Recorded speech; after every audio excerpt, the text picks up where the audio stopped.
everyone, welcome back to another video from Webtech Tutorial.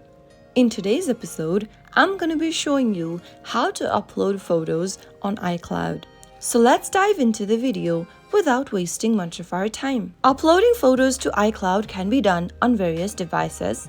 I'm going to do this on my iPhone today. First of all, go through your app drawer and tap Open the Photos app. Select the photos or videos you want to upload. If you want to select multiple photos or videos, tap on Select at the top right and choose the picture you would like to upload. You can go ahead and select as much as videos or photos you like, and after you are done, tap on the Share button appearing at the bottom left. Now, from the pop-up, go ahead and tap on Save to Files and then make sure that you've selected the iCloud Drive option. After you are done, tap on the Save button at the top right and you will be able to upload photos on iCloud. So that is how you will be able to upload photos to your iCloud.